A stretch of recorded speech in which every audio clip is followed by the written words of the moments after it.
Mga kapatid na nananampalataya sa Allah subhanahu wa ta'ala, kabilang sa hikmah, wisdom ng Allah subhanahu wa ta'ala, ay binibigyan niya ng mga pagsubok ang kanyang mga alipin. Binibigyan niya ng examination ang kanyang mga alipin, na kung saan ay upang mapag-alaman kung hanggang saan ang pananampalataya at kung sino ang tumatanggap sa anumang itinalaga ng Allah subhanahu wa ta'ala at kung sino ang hindi tumatanggap sa anumang itinalaga ng Allah subhanahu wa ta'ala. Ang mga pagsubok na ibinibigay ng Allah subhanahu wa ta'ala ay hindi lamang sa kahirapan, kundi pati na rin sa kaginhawaan ay ibinibigay ito ng mga pagsubok sa atin.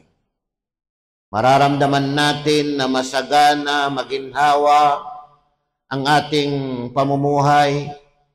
Mararamdaman natin na mahirap o may mga pagsubok na hindi natin nagugustuhan na dumarating sa ating buhay. Lahat ng mga ito ay mga pagsubok na ibinigay ng Allah subhanahu wa ta'ala. Subalit, ang gantimpala ng Allah subhanahu wa ta'ala ay hindi natin mabibilang kung gaano kalaki ito.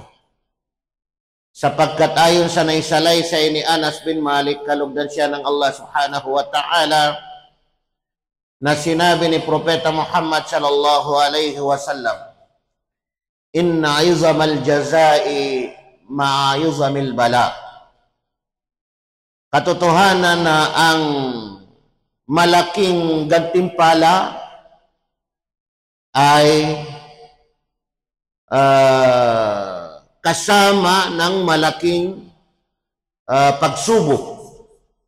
Kung gaano kalaki ang pagsubok na ibinibigay ng Allah subhanahu wa ta'ala, ay ganun kalaki o napakalaki ang gantimpala na ibibigay ng Allah subhanahu wa ta'ala.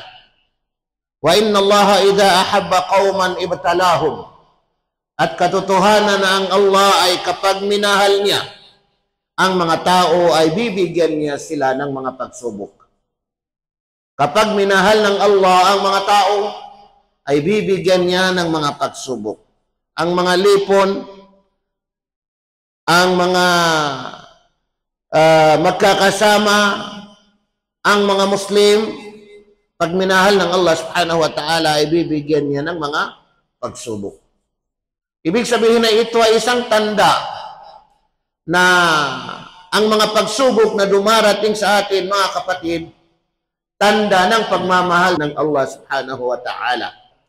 Kaya mas lalo nating tatagan ang ating pananampalataya.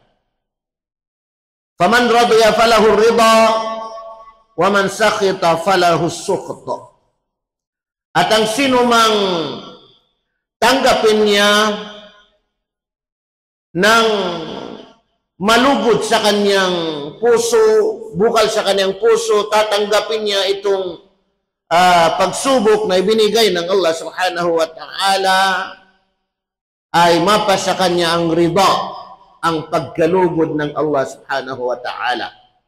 At ang sino mang hindi niya tanggapin ang pagsubok na ibinigay sa kanya ng Allah subhanahu wa ta'ala, na kung saan ay kung ano-ano pa ang mga gawain na malilihis sa pananampalatayang Islam, ay mapapasa kanya ang puot o kaya ay galit ng Allah subhanahu wa ta'ala. Kaya mga kapatid na nananampalataya sa Allah, the more na umaangat ang ating pananampalataya, the more na dumadami ang ating mga gawaing mga mabuti, ay dumadami ang mga pagsubok. Si Sa'ad bin Abi Waqqas, tinanong niya si Propeta Muhammad sallallahu alaihi wasallam, si Sa'ad bin Abi Waqqas, sinabi niya, "Qultu ya Rasulullah." Sinabi ko, sabi niya, kininto niya, o sugo ng Allah, ayun nasi asyaddu balaan. Sino sa mga tao o alin sa mga tao ang higit na may matinding pagsubok na ibibigay ng Allah subhanahu wa ta'ala? Qala al-anbiya, thumma al-amthal fal-amthal. Sinabi ni Propeta Muhammad sallallahu alaihi wasallam, al-anbiya, ang mga propeta. Ang mga propeta, ang mga sugo ng Allah subhanahu wa ta'ala, thumma al-amthal fal-amthal. Pagkatapos ay ang pinakakatulad. Ang pinakakatulad. Anong ibig sabihin nito? Ang pinakamabuti, ang pinakamahusay na tumatahak sa gawain ng mga propeta. Ang mga ulama, ang mga salihun, ang mga duat, ang mga taong mga nananaliksik ng kaalaman. Ayan ang ibig sabihin ay binibigyan ng Allah subhanahu wa ta'ala ng higit na matinding mga pagsubok. Unang-una na matinding pagsubok ay yung mga propeta at mga sugo ng Allah na binibigay ng Allah subhanahu wa ta'ala sa kanila ang matinding pagsubok pagkatapos ay yung mga taong mga mabubuti.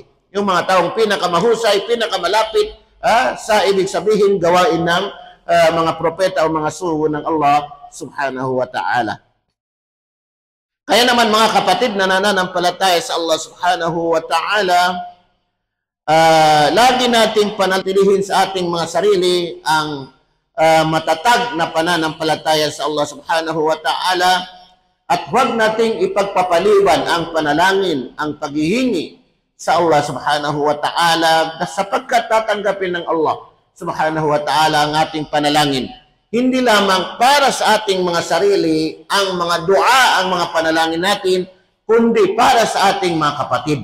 Lalong-lalo na sa ating mga kapatid na binigyan ng Allah subhanahu wa ta'ala ng mga pagsubok o kaya ay mga matitinding mga pagsubok. Mga kapatid na nananampalataya sa Allah, ano man ang dumarating sa atin ay ang Allah higit na nakakaalam. Higit na nakakaalam kung ano yung makakabuti.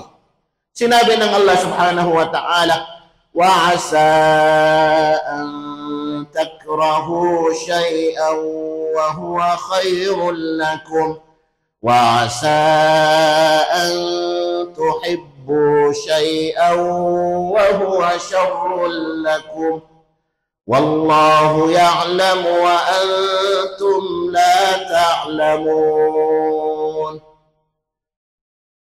At marahil sabi ng Allah subhanahu wa ta'ala, ang mga bagay na hindi ninyo nagugustuhan o ang bagay na hindi ninyo nagugustuhan ay yun yung makakabuti para sa inyo. Yun yung mabuti para sa inyo. At marahil ang mga bagay na nagugustuhan ninyo o ang bagay na nagugustuhan ninyo, yun ang hindi makakabuti sa inyo. Yun ang makakasama sa inyo. Wallahu ya'lam wa antum la ta'lamun. At ang Allah ang nakakaalam at kayo ay hindi ninyo alam. Alam ng Allah subhanahu wa ta'ala. Anumang pagsubok, anumang bagay na ibinigay ng Allah subhanahu wa ta'ala ay alam ito ng Allah subhanahu wa ta'ala. Kaya sabayan natin ng panalangin, sabayan natin ng dua, sabayan natin ng pagtitiis, sabayan natin ng pagtawakkul. Ibig sabihin ay pagtitiwala sa Allah subhanahu wa ta'ala. Isipin natin na mahal tayo ng Allah subhanahu wa ta'ala, kaya binibigyan na tayo ng mga pagsubok. Aqulu qawli hadha wa astaghfirullah li wa lakum.